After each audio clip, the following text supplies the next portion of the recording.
Now, nearly 20,000 men have fled Ukraine since the beginning of the war to avoid being drafted. A further 21,000 have tried to leave but were caught by the Ukrainian authorities. That's according to a BBC Eye investigation.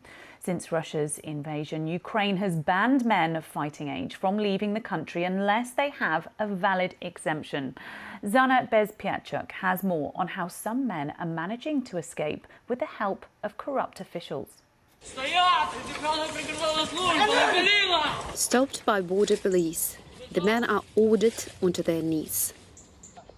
For Ukrainians without a military exemption, crossing the border illegally is the most popular way of escaping the draft. Some get caught, but for much of this war, dozens of men have managed to flee this way every day. Using freedom of information requests, BBC Eye has established that the most common route out is over Ukraine's border with Moldova. In a refugee center in Moldova, we meet Eric, a musician who is hoping to go to the US to be reunited with his family. He's arrived from Ukraine on foot.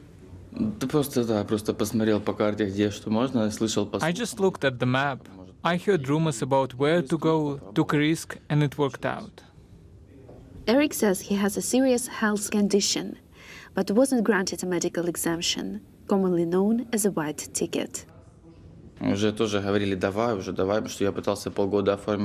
to process the documents for 6 months, but no one allowed me to do it. My patience ran out, and I decided to live this way. We heard that some men are paying substantial bribes to obtain a white ticket. To find out more, we asked a local journalist to pretend to be a man who wants to leave Ukraine. A quick search reveals at least 6 groups offering help on the messaging app Telegram.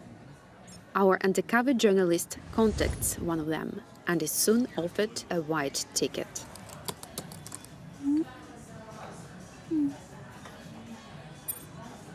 Officials at these centers work closely with military doctors to decide who can get a medical exemption.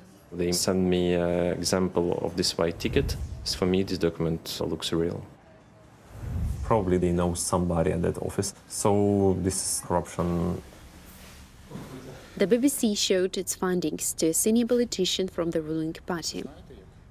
We are doing our best to reduce the number of corruption cases. Those who try to avoid mobilization are about 1 to 5%. They are definitely not critical to the defense of Ukraine.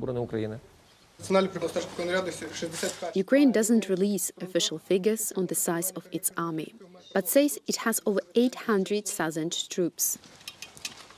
As this conflict turns into a war of attrition, Ukraine will need all the soldiers it can get.